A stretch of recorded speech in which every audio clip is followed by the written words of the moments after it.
All right, so we are back with episode 8. Is this going to be our final episode for this discussion of Earthbound Beginnings? I don't know. Depends on how long it takes us to get through the rest of the game. So I think where we left off, we had just gotten to LA, and we had explored the. I don't know if it's a police station. Well, no, I do know it is a police station with a jail cell. Yeah. Um, and then I think hadn't made much more progress in LA aside from that. Oh Um, my gosh. It's it's really disappointing because I was really excited about the policeman there who says he'll get really good items from time to time and sell them to you. I don't And know. so, That might be my favorite part of the game. Like just like what happens, it's just oh god. But I think we're getting a little bit ahead of ourselves. oh, okay, okay. So yeah, so I don't know about you. When I explored, you start running into members of the blah blah gang, Right. The BB, yep, the blah blah gang. and I forget. I know that their name was censored. There was something in the Japanese version. It was like the black something gang. Um, Oh, I didn't look that up.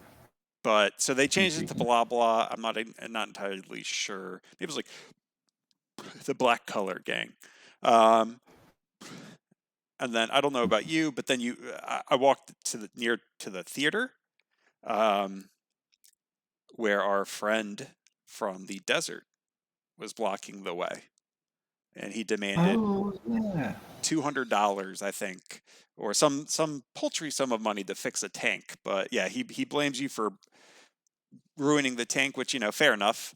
And so you have to pay that, but then you still need to get a ticket to get into the theater.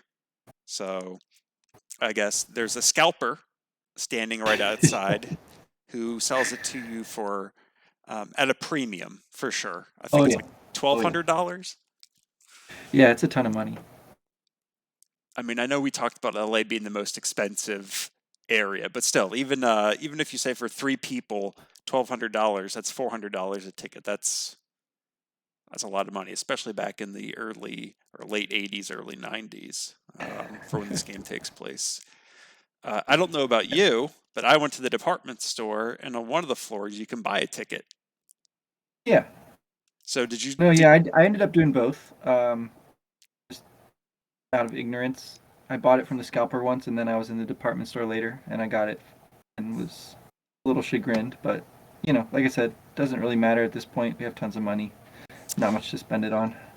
yeah, so it's one thing I find interesting is for the train you have to buy as many tickets as there are members in your groups. If you're going to, if it's $15 a ticket, it's 45 for all three of you to go. But for some Hmm. reason, the tickets to this, you only just needed one for your entire party to get through. Yeah, that's a little odd. Seems I think inconsistent. the plane tickets are the same way, right? Like you get a price, and then you have to buy one for each person. Yeah. Yeah, yeah, that is weird. Um, So then we I go. don't know if that's a thing. Like tickets to shows versus tickets to other things. I don't know. Yeah, I just, you mentioned that you bought a ticket at both. I'm like, oh, well, maybe you just thought that you needed three tickets. And I was like, oh, you need to get them from three different places. Um, which wouldn't be a terrible fetch quest. But anyway, so you go in there, you start talking to all the random people, um, and then what happens? They say that you can go up on stage. Well, what happened to me the first time is that I accepted the offer of a drink at a Oh no. table and got hauled out by the police. Uh, and this is when they confiscate your weapon and then sell it back to you if you choose. Yeah, no, it's a great example of a civil forfeiture in America, um, where if you commit a crime, they're able to take anything. I'm not sure a boomerang would necessarily be constitute a weapon that could be seized. Um, Yeah. I don't think that that's an illegal thing, and I don't think it had anything to do with the commission of the crime, which I'm a little fuzzy on how civil forfeiture works, but I don't think you could take a boomerang from someone for underage drinking, and I'm pretty sure the underage drinker isn't even the one who goes to jail. Yeah. Well, I don't know. It's all very strange. It's a weird like little interlude, and I guess you can totally avoid it. Um, I think she gets upset or like offended if you say no, uh, but at least you stay out of jail. Actually, I have to, for whatever reason, that was like the funniest thing that happened in the game today. Like I got a chuckle out of it, especially when you realize that that cop is just there to sell you back your weapon. I was just like, you know what, this got me. Like I was not expecting that at all. I wasn't expecting my weapon to be confiscated. They only take the weapon that's on Nintendo, right? Again, yeah, it's like you're the only one there in some way. Yeah. I thought that was Um, kind of funny actually. I thought that was pretty clever. Um, but yeah, so then you go uh, back and you go up on stage for uh, what seems like forever for the musical performance. yeah, you dance all around, uh, and it's very. Um, I don't know. There's a couple of dance scenes in this part actually, and Yes. yeah, and I don't know how they sort of interact. Um, it's interesting that this one is sort of like the last time that your team is unified in this way, because then you have to fight Teddy. He comes up on stage, and well, yeah, I guess again, I'm not sure what happens if you make some other choice here. Like you said, you fight all of the BB gang members around town first, and so he comes up on stage and is mad because you've been beating up his underlings or whatever. He's the boss of the gang. Maybe it's possible to come here without fighting any of them, and then I don't know what he says to you, um, or if he even appears. Like maybe he doesn't come until you've fought a few of the enemies in town. I'm not sure. Yeah, Um, I'm not sure either. I think you have to get Teddy, so I don't know what mm, necessarily triggered. I don't know if it's just the song, and like you said, mhm, maybe he has different dialogue, or you do have to fight someone beforehand to. I don't think so because I was reading a playthrough, like a guide right before I got on to talk about this, and I don't mhm. think it said you have to fight. It suggested that you fight members of the blah blah gang to get a flamethrower, but there isn't. Whoa, really? That's Yeah, awesome. I don't know if that's a one-time use item for Lloyd, um, or if it's like the bottle rockets, or yeah, is it the plasma gun? There's one of the guns I feel like you can just use over and over again. Yeah. Well, you can equip certain guns, like the air Yes, gun, and it's pretty decent. And then others, yeah, you can use laser gun, plasma gun right. are the two that I found. I never got a flamethrower. That's rad. Yeah, Um, so after you fight Teddy, I get you have to have him join your group, and Lloyd gets kicked out. yeah, which I thought was really sad. But at least I get to use the various knives that we've picked up as Right. we've been, or swords and knife. I had a butter knife and the sword. Um, Yeah. I well, I'll get into this later, but the amount of items that I carried around that never actually ended up being useful was very Hmm. disheartening. Um, it really added a level of difficulty to the game because I did terrible item management. But yeah, so what? We get Teddy, and then I think we try. Oh, that's right. I think he wants to go up to the mountain because his parents were killed, I believe. Right. It's So uh pretty strong motivation. And at least when I got him in my party, I still was missing a few melodies at this point, so I went back and got those. okay, I fought the dragon using that sword that was right outside of its den, yeah, and having Teddy made that way easier. I feel like because he's very fast and he's very powerful. Uh, yes, like I think he joins at like level 15 or something, and he obviously gains some levels pretty quickly, but also like even right off the bat, he's just better than everyone else. yeah. I mean, It's his kind of a physical beast. attack. He doesn't have any PP, so he can't do any psi powers. But Right. his just natural strength is he was hitting harder than Nintendo was in my group. Same. Yep. So he was. I fought the dragon with Lloyd in my group. Mm. And I did manage to beat him on my first try, but it was actually like a pretty difficult fight. Hmm. Um, there were like times where I thought that I might actually lose, but and then I assume that you also went to the cactus. Right. Yes, I did my, magic can't purchases, fought the dragon, and then I found the cactus. I didn't fly the plane to find it. I just basically looked at a map and was like, okay, so there's some cacti over here. It's got to be one of these. Um, but but I did remember later there's a person in LA who tells you like I saw this weird cactus that had a face on it and I ran away screaming. So there definitely are places where it like tells you that there's stuff you should do out in the desert, in Yeah, case you well, miss it. one We thing did. I think I realized when I was reading this guide, I thought that the um, airplane ride, that kind of side quest in the desert was necessary to beat the game. Um, but I think it turns out to be completely optional. Yeah, yeah, because you don't need to go through the monkey cave. There's nothing there that you actually have to do. Yeah. Um, in the tank, you need to fight the robot that's blocking the way. I mean, it might be possible to beat the robot without the tank. I don't think so. I read something online and there was a glitch maybe in the Japanese version where I think if there's a battle can't last more than 255 turns. Oh. So there was some way that these I don't people were able to exploit it, um, so that they survived for 255 turns, and then like the battle ended and they were able to go through. Um, Oh. but that seems like a lot of work for very little payoff.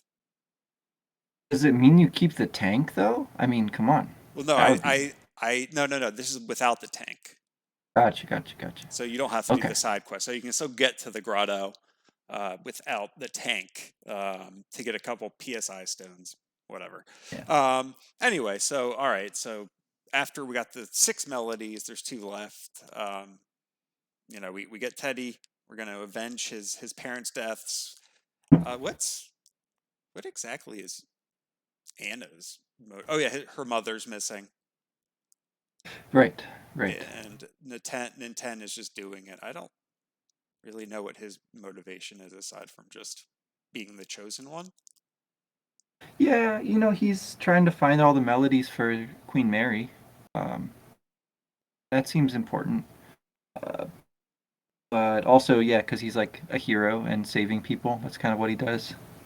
Yeah, just kind of thrust into the role without his choice. Um, but yeah, so we go up Mount Atoy Yes. and we go into the caverns, which again, it's another maze. Um, we encounter And blue I, starmen.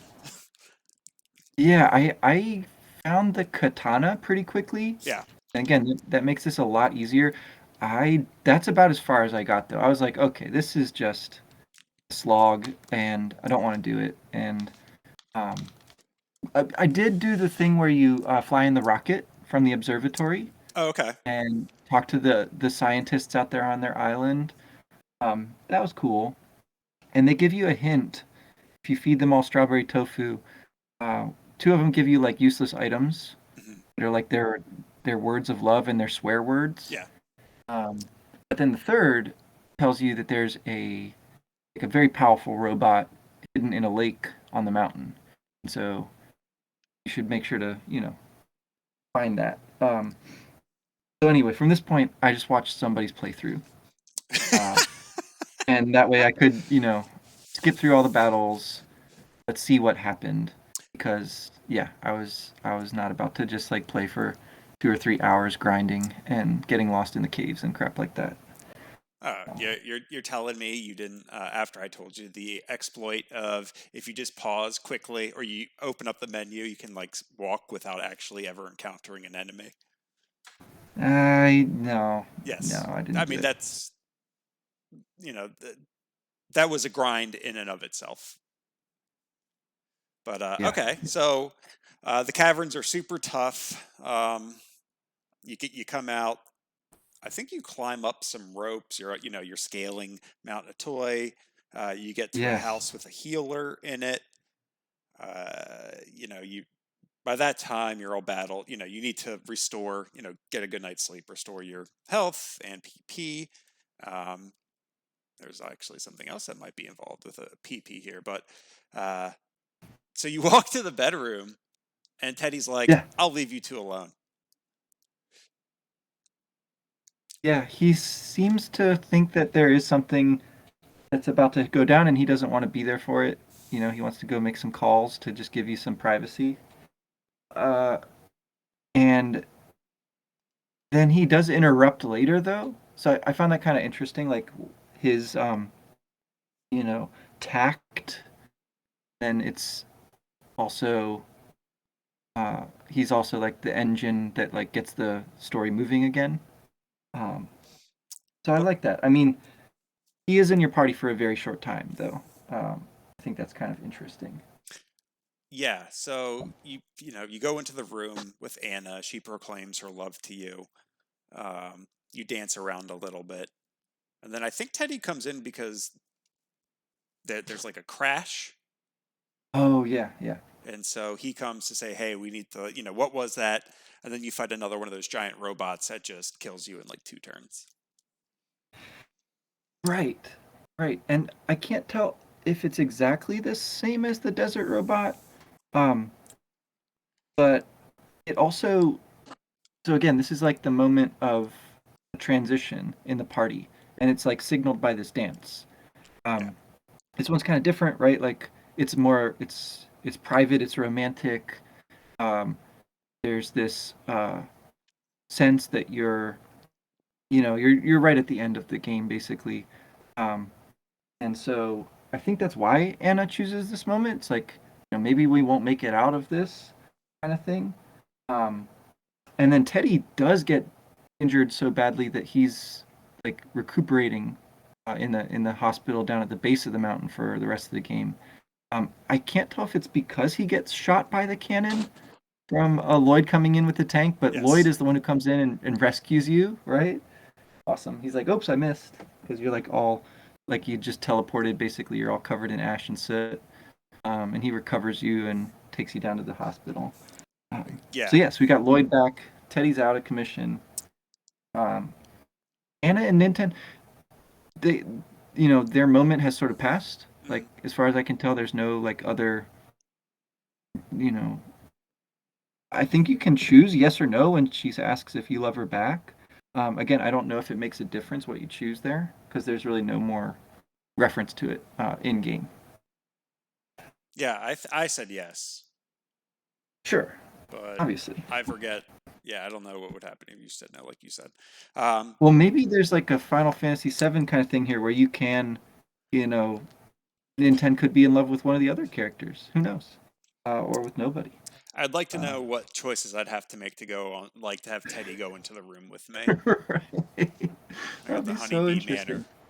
Um, Hmm. Unfortunately, we have to go back to the bottom of Mount Atoy with the whole party to get healed for whatever reason. Oh my So, gosh, yes. You gotta go through all the way up with Lloyd so he can level up a little bit. my God, again, just super, super painful. Um, just a complete grind. You almost feel like Sisyphus. It's like you get up there and it's like, I'm just going to Hmm. knock you back down. How many more times is this going to happen? Uh, so yeah, but with Lloyd in tow, we end up going around. I think it's just called like Lake Atoy, whatever. The lake at the top. Yeah.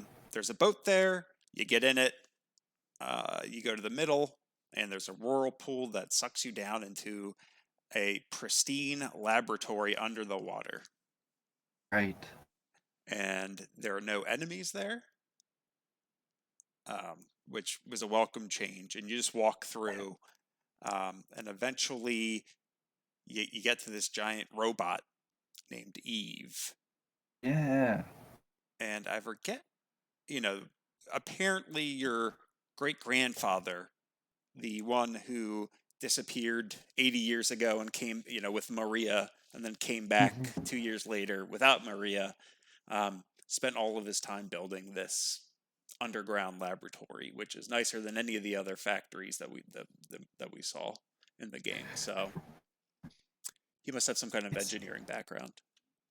yeah, it's super interesting, right? It's like again, the robot is so powerful and yet has been waiting there the whole time for you, Yeah, which says like both that great grandfather, the robot, whatever, knew that you were coming, but also like wanted to let you get there on your own, so that you would be strong enough after all your travels and like have all those experiences. I found that really cool, and I think you have to do this, right? Again, you're gonna come up against a robot that you wouldn't otherwise be able to beat unless maybe by glitching it somehow. Um, and it's just like the tank, where Eve is with you only long enough to get to that point and then gets destroyed in the battle against the. It's a pink robot this time with like an XX on it, so it's like the ultimate mother giant robot. Um, well, versus Eve, right? And Eve's name is super interesting too. Uh, it's like in all of these JRPGs, like they love to make references to the Garden of Eden, um, and like the original mother of all humans in the myth. So I yeah, she sacrifices herself protecting you. It's really cool.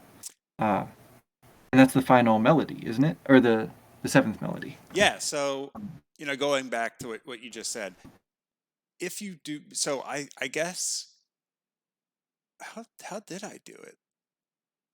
I Oh, is there a managed way to get around this? Oh man. I managed to get to the eighth melody without Eve, without picking up Whoa. Eve first. So the seventh one was actually the last one that I got. Um, so I think you have to have Eve in your party, and when you reach a certain point, that's when the robot that you have to fight appears. But you have to Oh, have so Eve only in your party. interesting. Okay. So I was able to bypass that, which meant that I had to go. Maybe I could have teleported now that I think about it. But that meant I had to go up to like Mount Atoy one more time. Oh my God. That's third time's the charm. Yeah, but like you said, after Eve, the seventh melody's there. You make it a little bit further up the mountain, and you get the eighth, which is a tablet from George, your great grandfather. Um, Yeah, to me this one looks like a tombstone. I right. mean, it's sort of shaped like that. It has the XX on it, but it's not like a spirally slab. It's uh yeah, a gravestone, I thought. It What is. it looked like. Yeah. And then after you do that, you walk up. There's a cave that's blocked by a couple rocks. So I forget if the game tells you to, but it's pretty clear after you get the eighth melody that you need to go back to Magic Cant. So you end up using your Onyx hook. You Hmm. go back there. I checked to see with the guitar person Yeah, right. because he's don't forget, come back here when you're strong enough. Well, so I'm like level 27, and I go and I talk to him, and and I have all eight melodies, and he's like, come back to me when you're strong enough. I'm like, oh, okay. Uh, Okay. Well, in the playthrough I was watching, the person was strong enough that he told you he has a song, and the song is basically all the eight melody locations. So I guess it's possible to get like high enough level, but not have progressed to where you found all the melodies yet. yes. And so if you go back to Magic Can and talk to him, he'll basically tell you where any of the melodies you're missing can be found. Yeah, and I was thinking Pretty about cool. this after I finished playing, but you really don't need to get any melodies to progress the game. Right. Like I think you could theoretically get to mount a toy without having any of them. Yeah. Yeah, I think that they're all stuff that you have to like check. You have to kind of go out of your way to check on things, and um, it's interesting to think about how the game. has like all these different ways of measuring your progress, like in terms of your level, in terms of how far you've gone on the map, um, in terms of psi abilities. Like you learn psi abilities not always when you level up, which I thought was kind of cool. Um, and yeah, in terms of like the melodies, obviously, it's like totally separate. Um, and I just thought that added an interesting layer or like wrinkle and maybe encourages replaying and trying different things. Yeah, it's one of the less. I guess it's not. I'm trying to say like it's not a very like linear game, right? You don't Hmm. have to get the Hmm. melodies in a specific order. You don't have to. There's. I don't think that there's any real triggers in there. I mean, there's barely any bosses in this Hmm. game. Um, I know you have to fight the dragon to get one of them, one of the melodies. You have to fight the big robot to get another one. I'm trying to think if Hmm. there's any other. If there's any Well, other yeah, melodies. it's interesting that there aren't bosses that block off, the piano room, for example. Right. It would almost make the most sense there because there's like that voice that's talking to you and taunting you the whole time. Um, yeah, it's weird. Yeah. I'm trying to think.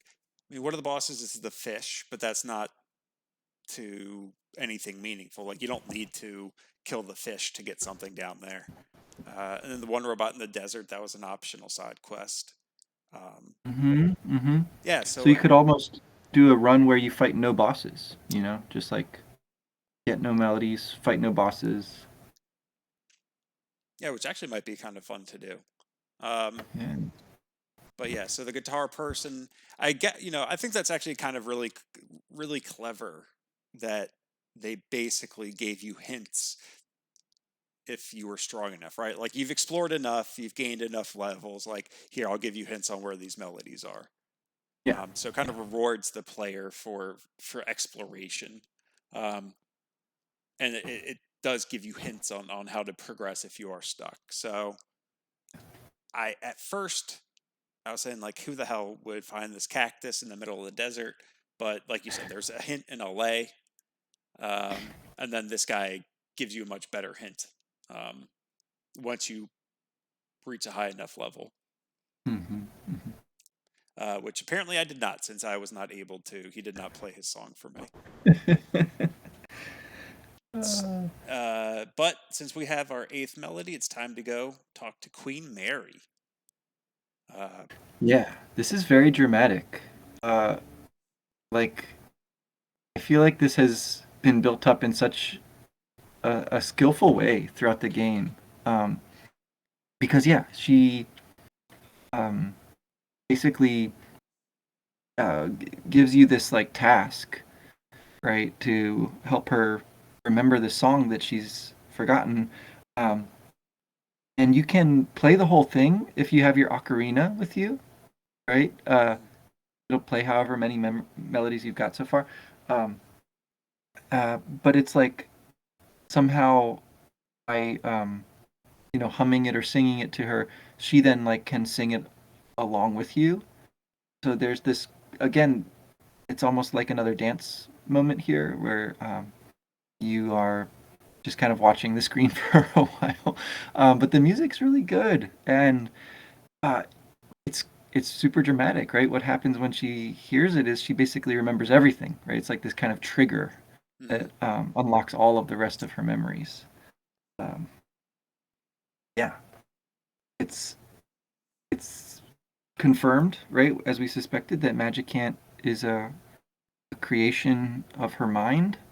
Um, it's not entirely clear whether that's actually psychic powers at work or some other kind of power, which I think is kind of cool. It's like a little bit ambiguous there.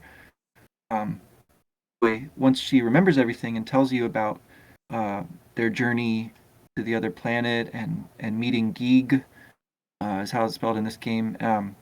And like he's like a puppy or whatever, and he just didn't like this song. Like it always made him upset or sad or something. Um, I guess that sort of trauma or whatever, basically like destroys Magicant. I don't know. Is this kind of the way you were thinking about, or what did you make of this? Yeah. Yeah, it's for whatever reason. I mean, I guess maybe Magic Can't's kind of like purgatory Interesting. in that, it's just her spirit just hasn't kind of like moved on and she's not at peace. And for whatever reason, this melody um, is able to trigger anything. And I think, that's a pretty relatable thing.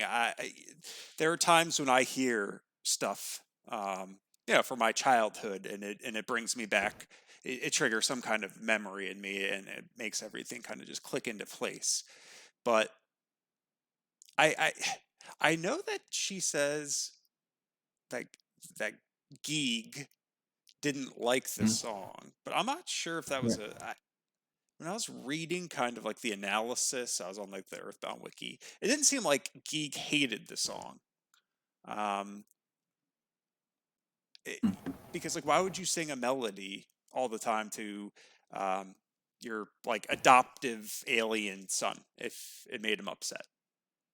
Right, You know, right. by So I think, uh, yeah, it seems like that's a hint to the player more so, right? Like what to do with the song. right. Um, but yeah, it's strange to try to put together. Like, does Geek not like the song because it reminds him of Maria and how she's gone? Um, yeah, I don't quite know how this is all supposed to work exactly. Yeah, so I think now's kind of a good time to discuss what happened with George and Maria. Hmm. So apparently they were abducted by these aliens, wha- whatever race Geeg is. Um, and they basically acted as adoptive parents for Geeg. Uh, and then George ends up studying psi powers, right? Um, Hmm. and Geeg's race, it was too much of a threat to Geeg's race. So they either kicked George out or George escaped, and that's why he came back to the planet and started studying psi powers. Right. But Mary stayed behind, and there was a strong bond between uh, Mary or Maria and Geeg. Um, but one thing, so they said, oh, he discovered psi powers, and it was dangerous to Geek's race, so that's why they had to like come and hunt him down eventually.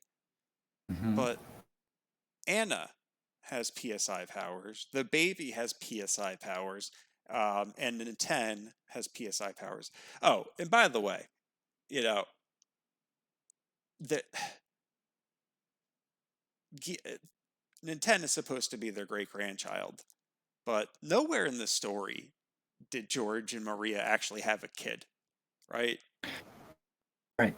So it's a bit like I guess it's just kind of implied that there's a kid there, but they got abducted when they were like newlyweds, um, and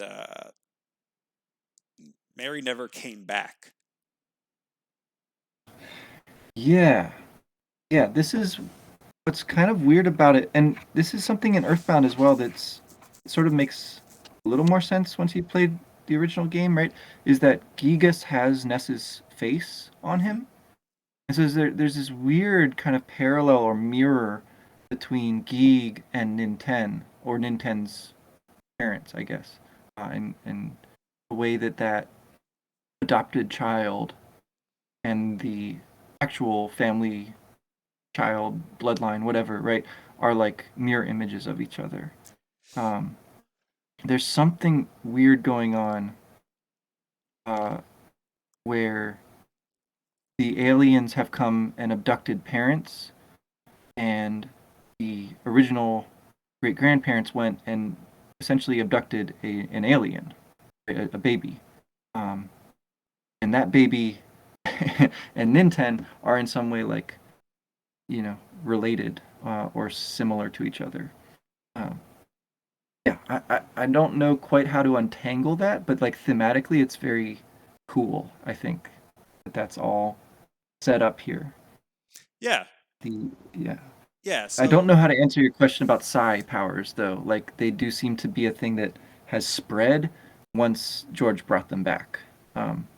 And maybe, you know, it's like a genetic material, right? It's like it's some kind of uh, with all the XX's symbols everywhere. It's like a thing that comes to the planet and then propagates. I don't know. Yeah. yeah, it's confusing. I don't think that there's a satisfactory answer on the wiki either. It just says Hmm. study psi, but it doesn't talk about like, oh, well, other people have it. But you're right. Maybe it just propagates. Whatever. So after you sing the eight melodies, Magic Cat disappears. Yeah. Queen Mary's at peace. She gives you that hint that Geeg doesn't like the song, and you're transported back to. I don't know if you're transported, but you end up on the top of Mount Itoy, and the three stones that were previously blocking the cave are now gone. Uh, Yes. so you go in there, you go explore, you find the parents. They're in these weird pods. Um, so they have been abducted. You do see evidence of that, and then you go and fight Geek, which yeah, that battle's something. Oh my It's gosh. Yeah. It's super creepy, right? It's like very eerie. Seeing the mothership rise up and then Geek attacks you. Geek's form is a kind of like pod person as well, but obviously like not really humanoid. Also not very puppy-like, so I don't know what Maria Mary was talking about. But maybe he's just grown in the last 100 years or so. Um, his attacks are incomprehensible, right? And they yes, just sort of deal damage to you. Um, it seems to take off like about a third to a half of your HP each time, so it's pretty scary. You really need to have like some healing abilities or items to survive, and he just talks throughout the battle. yes, Right? There's just like text that rolls along in that box where normally attacks are explained. So it's this battle of like mental powers and stories, basically, like his side of the story versus your side of the story. And yeah, all you need to do is basically survive long enough for him to say his piece, and then your sing ability that has shown up in your battle commands, you have to use that like a bunch of times. Is it? I lost count. Is it 8 times or 10. maybe even more? Okay. But there were some interesting things that Geek says. So one of them, I think I don't know if it's intentional connection to Earthbound or if this was kind of the point, but he says you have like the power of an insect, Yeah. and so I immediately was thinking of Buzz Buzz Oh, cool.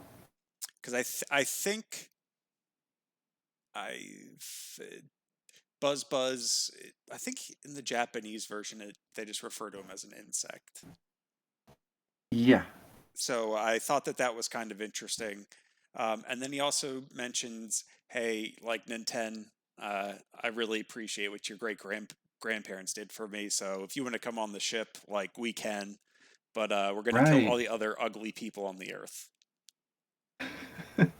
So Right. it's clear that What did they do for him? They showed him love, right? I mean, that's isn't that what they did? well, they were like his adoptive like parents. Yeah. Yeah. So clearly he does have. This is in complete contrast to Gygus in Earthbound, Hmm. where he just has just the embodiment of evil, right? Right. No emotion. Certainly doesn't seem like he has any capacity to love or reason or have any kind of connection with any of the humans. Yeah. Yeah. But um, another interesting thing is like that pod that he's in, right? And it's weird. it looks like it's some kind of healing pod. There's like metal things coming in and out of his back. But that's also very similar to um, the Gygas that fight. The eye, you were just saying how like the Mm-hmm. reflection back. It kind Mm-hmm. of has like a very similar look to that as well. So again, I think that's just probably like another connection between Geek and Gygas, which I know that they're the same person, but the end boss, kind of the aesthetics. Well, yeah, the way that the thing is described in Earthbound is like the devil's machine, Yeah, right? It's like this container that's holding back Gigas's, true nature or true power or something. But when he breaks out of it, he doesn't look like a geek. He isn't formed at all like that. He's sort of this amorphous, like, well, in that game there's like the background animations in battle. He looks like that. right. But with like faces and ghostly kind of, tormented mouths and stuff floating around. It's really creepy. And I think both battles are really effective in their own ways, but I think you can really see and appreciate better, like, yeah, from beginning to end, how Earthbound just like builds on, adapts, modifies all of these ideas that are kind of there. I love that reference to the insect thing. Like, yeah, so that Buzz Buzz kind of like um, makes that manifest in some way. Right. Um, Comes back with again like stolen information basically to get you going on your quest. Yeah. Um, No, yeah, yeah, yeah, I pretty cool. thought that was really cool, and I think in general, I think this there are a lot of holes in this story, Yeah, and a lot of it really doesn't make it. I have a lot of questions, for uh, sure. but I think overall it's a pretty good. It was a good story. I liked it. I enjoyed it. I think it was a good Nintendo game for sure. Well, yeah, and the ending is very cool insofar as it sets up a sequel, right? Like he directly says like I'm gonna get you one day, like we'll meet again. And well, it's not entirely clear like what if any connection Nintendo has to Ness. But they're in some way like reimaginings of the same basic idea though. And so as the player, you definitely do meet this idea again, or this story again in another form. Um, and for us, we're time traveling backwards, right? We're playing, we get Earthbound at his mother too, and then much later we get to play the original. So we just sort of experience it in a different way. Yeah, we can sort of fill in those holes in a very different way than people originally would have, I think. So. Yeah, and I think it certainly makes the beginning screen on Earthbound, the war against Gygas, Hmm. a lot. I don't know what it says in the Japanese version, but if it said, the war against Geek, it'd be like, oh, okay, cool. Like you beat, because again, Geek isn't mentioned until the very end of the game, like by Right, name. I don't think until you talk to Queen Mary do you actually know the name of the antagonist. right, right.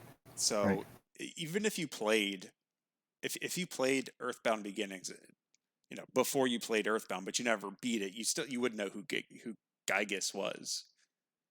Right. Um, which apparently, like I think Star Tropics did a similar thing where like they never mentioned who the you didn't know who the antagonist was in Star Tropics until like the end of the game, and then the second game was called like Star Tropics 2 Zoda's Revenge. Yeah. Yeah, no, this is I think a really similar thing that happens in different ways in a lot of Final Fantasies at least. There's this like, ostensible enemy and then there's like the force of evil behind that enemy. And it almost seems like something similar is going on here where like Geeg uh, was just a person, or an alien.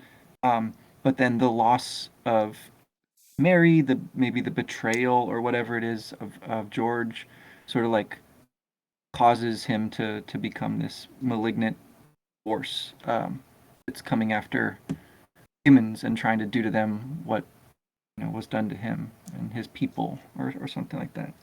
Yeah, And another interesting thing to me is this whole game is basically a direct result of your great grandfather doing something. Yeah.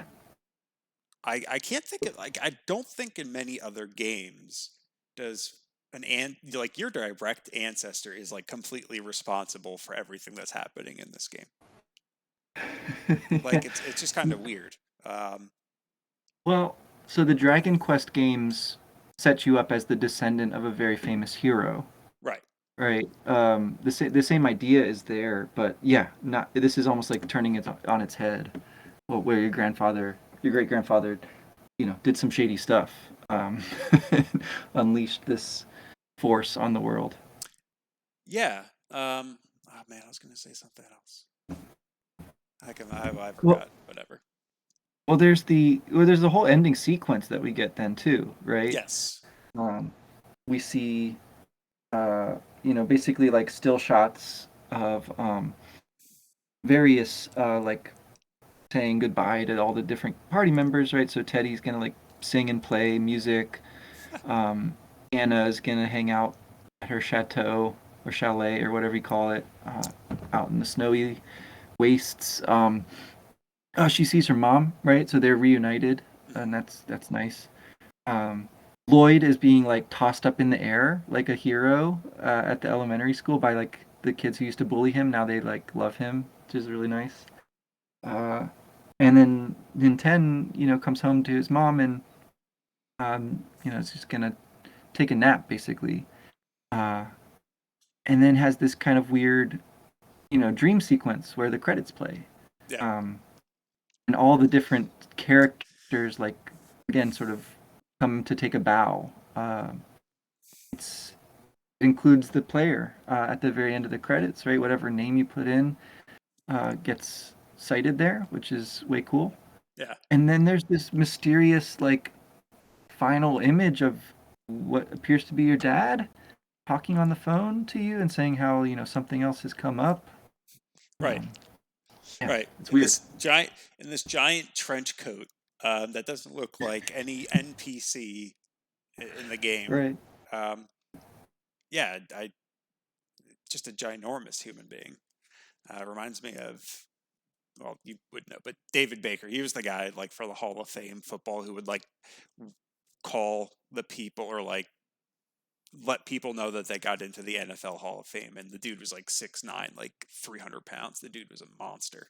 Um, oh, well, one thing. Apparently, in the Japanese version, the implication was that Teddy died. There was no Oh. credits after the game, like you saw all the stills. I think it just ended. Oh Um, wow. but for I think in the Mother one and two, the re-release, they made it so that Teddy survives. Um, Interesting. but yeah, so it's kind of interesting in the sense. Well, one thing I want to mention is it Prometheus was the one who gave humans fire. Yeah. Yeah. So I was kind of seeing like some parallels between that and Yeah. George, obviously. If we want to say that whatever Geeg's race is, it kind of like gods, again, stealing stuff and giving it, and now Yeah. Yeah. not having his liver eaten every day, but still like being punished for giving forbidden knowledge or knowledge that could be dangerous to Geek's race. Um, yeah, I don't know. Interesting. It's the game's really, oh, man, this ending. Like, I don't even know. It's just so bizarre. There's just Well, so yeah. many ways. What do you take that? Was that last screen shown in the original version, or is that also added in Oh, what, the one with the um, dad? with the dad? Yeah. I don't know. I'm not sure. I'll check that after we get off here. Um, I, th- I think it is, but I feel like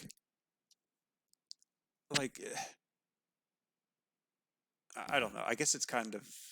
would it be called? Would it be a MacGuffin? Like this like forbidden PSI power that no one knows about. Hmm. Uh, do you have any theories on what that could be? Because again, it seems like I guess I'm assuming that humans in this world had PSI power before George was abducted. Hmm. But I guess if you don't think No, that, no, yeah, no. I think that's kind of the crucial question is like, what is it about George and Maria, right, that's different from all the other people that get abducted? Do they already have some like small amount of psi power that allows them to, escape? Or is it that they form this relationship and this bond with Geeg, like a baby alien, and that, you know, and somehow like unlocks psi powers and allows them to bring psi powers back uh, to the Earth. Um, is there some kind of weird like exchange that takes place where George is able to get back because he abandons Maria, and like that's why Geeg hates humans? There's a lot of sort of room to see this playing out in different ways. It would be really interesting to know more about like what, if any, like authorial version there is. Like I'm sure there's like novelizations and stuff that flesh this out a bit more. I don't know if any of those are like canon or whatever, but it's certainly interesting to think about. Um, my yeah, my thought yeah, and is that it's time travel. there's definitely that too. Yeah, yeah, because the melodies are scattered. It seems like they're scattered only when Magicant disappears, or unless Well, that's like narration explaining what happened in the past. I don't know. Yeah. and then there's also the move that you have, the fourth D slip. Mm-hmm. So the fourth dimension is time, and so like that's how you're able to get away from your enemies. Sure. Telepathy, teleportation, and time travel all sort of seem to be. They seem to sort of make it pretty squishy about like what's the limit of psi power. Yeah, for sure. And then and then obviously in Earthbound, um, you have to travel back in time, right? Uh, Mm-hmm. and you cannot be in your physical form, I Mm-hmm. believe, Mm-hmm. because like your body just like can't take it,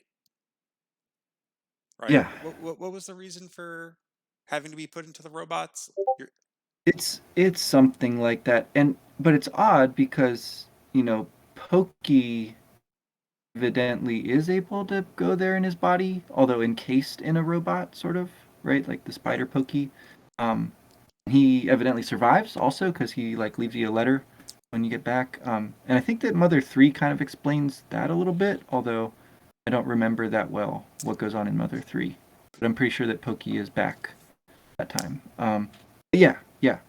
And Buzz the same way, right? Like has to be in the body of this like little beetle and not in his own body to travel back in time and talk to you.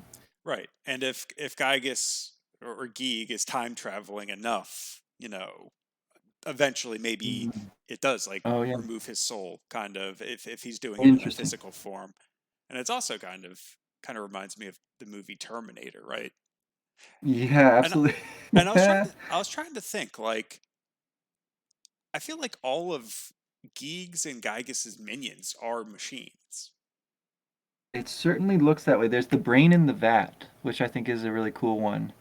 Cerebrum or whatever it's called that has like super high defense, Right. um, and is super annoying. Yeah, the Starmen are obviously robotic. The gargoyles and stuff like sort of distorted, monsters. Not particularly technological, but Well, maybe. but yeah, I mean, I guess the gargoyles. I was thinking most of them, the ones that are just like hippies, and that kind of Mm-hmm. stuff. It's just Gygus has that kind of effect um, Mm-hmm. on humanity. So the animals that are attacking you, that kind of stuff. But Gigus's army itself, I think, in my mind, I think a lot of them are mechanical. Yeah, Um, yeah. yeah. So to me, I think in my head, it's all about time travel. I also just love time travel. For sure. Yeah, and but again, it's not like explained, so it's it's pretty, I don't know, open ended. Yeah, yeah. And then I guess if we're going to talk about Earthbound, the whole reason why, the whole reason that that game starts is because Gygas gets like a premonition that Ness is going to kill him or something, and so he goes back in Yes, time to try to stop him from doing that, right? that's right. That's right. So that throws off the entire chronology. Right. Like, it's very unclear whether the events of Mother happen after or before or in the same universe at all as the events of Mother 2 of Earthbound. Yeah. Well, and then we have like one of those interesting like self-fulfilling prophecies where it's like, Yeah. oh well, if Gygas didn't try to do this, would Ness still be the one? Would he be strong enough if he didn't go through these trials and tribulations? Would he have been stronger later on? Um, Yeah. Also, kind of reminds me again of Terminator, Uh-huh. where Uh-huh. you're trying to go back to kill Sarah Connor before she can give birth to Kyle, or is it Kyle? No, I forget who the kid's name is. Um, Uh, but anyway, yeah, those kinds of just like time loops. I also thought of like yeah. Voldemort a bit, although I don't think his was a time loop, but it's, oh, I have to stop the prophesized one, but then by doing so, he makes him stronger. Um, Exactly. Exactly. yeah. If that had Yeah. 8 Horcruxes, then I would probably say it was a complete ripoff of Earthbound. But I guess seven. It's close enough. I mean, again, these are sort of like you keep bringing up like myths, and I think it's really on target, right? Like the Sisyphus and the Prometheus myth, and then this sort of story about, um, you know, self-fulfilling prophecies and like resisting fate is very much like a mythological idea. Well, The that's thing that Oedipus, right? gives that's the Oedipus story, yeah. The thing that With gives Mother. Gigas the message is called the Apple of Enlightenment. Yeah. So again, like this Apple and Eve kind of thing going on. So it's like I think all the storytellers sort of go to this well, right, of like images and ideas, and then just sort of like recombine them in different ways. Um, so yeah, I don't know that there's necessarily like holes in this so much as there are just like things that are not totally uh, like fixed. Right. They're sort of like squishy. Yeah, yeah. And I don't yeah, know. I'd be wary of trying to like pin down too much about it because I think that's part of the fun of it and the looseness of it is like, okay, we could probably like do this again. So let's make sure there's, room for sequels here. Um, no, I completely. And I've never played Mother 3, so I don't know how much time travel could even factor in. I don't know if any of my theories are like completely debunked by stuff that happens in that game. But it's just as I'm playing this game, that's kind of what I think of Yeah. more. But anyway, I think I don't think there's anything else really to discuss about this game. Or at least I don't have anything I want to talk about. No, I I think that the name Mount Itoi is kind of interesting. And the ways that Itoi sort of like appears in the games are fun. Um, and the ways that the dad doesn't appear in the games, right up until the very, very end here. Um, there's something really, I think, really cool about that. Like, the whole game is sort of about like absent parents, right? And Yes. what it does to kids and how, kids need to like band together and rescue their parents in some strange way. And Itoi is on record saying like part of his inspiration for the Mr. Saturns, at least, is like his daughter's handwriting. Yes. Um, and so I think something is going on here where like it takes a lot of work and time to create a game, right? Yes. And that's a sort of a sacrifice that you make as a creator. You like take that away from your time with other people. And it's really interesting to me that the message of the game is directly about like the sacrifices that went into making the game. It's about that family time. And it's also a social critique, like we've been saying all along, of like the kind of work and the kind of industry and industrialization that's mostly associated with the U.S., but also, of course, like spreads everywhere pretty much after the World Wars. And the whole like the iconography, like the way that the guy looks at the end, he's a huge guy, but he's also like carrying this briefcase. You know, he's a working guy, Yeah. and that's you know that's a recognizable figure in both U.S. and Japanese culture. So I think, yeah, the ways that Itoi inserts himself in the game are super cool. Uh, and well, yeah, it's. I think it would be cool if we do get around to playing Mother 3 sometime soon, while this is still kind of fresh, to see how that does and does not pay off in the to this point, at least the last game in the series. Yes. And I just thought of two things I'd like to mention. Okay. One, I think Teddy's short jaunt with us was interesting because he's compared to Lloyd, he's like pure strength, right? Like brute Mm-hmm. strength. Um, but he ends up getting injured, and then Lloyd comes back, and it's not brute force that ends up saving the day. It's like singing. Mm-hmm. Um, so I think that's valuing stuff other than just like brute strength. There's going to be other things that need to get you through it. Yeah. And then I guess like the lake and mount a toy. Uh, I don't know if I want to say it's like a King Arthur type deal, or Yeah. Yeah. where it's kind of like the lady in the lake kind of interesting thing. So I guess that's another thing to discuss. That's cool. But yeah, so that's yeah. No, I'm gonna play Mother 3. Uh, I don't know if you're up for another playthrough. For sure. Where is it accessible at this point? Is it on Switch? No. It is not. And this is okay, still a bone of contention. Okay, got it, got it. We'll have to be playing the fan translation then. Yes. Which That's fine by me. do you have one of those? Yeah. Did Uh I put it on your I on your 2DS? I think it is on there actually. Yeah, I was just about to look. I know I have it on mine. That's so cool. And I have that book by the who made the fan translation. He's like a really interesting programmer slash writer. Yeah, Mother Three's on here. Yeah, awesome. So that's how I'll be playing it. Perfect. All right. Well, yeah, maybe we'll see if we can continue this, but I think that's it for now. Nice. All right. All right, thanks again. Yep. Until next time.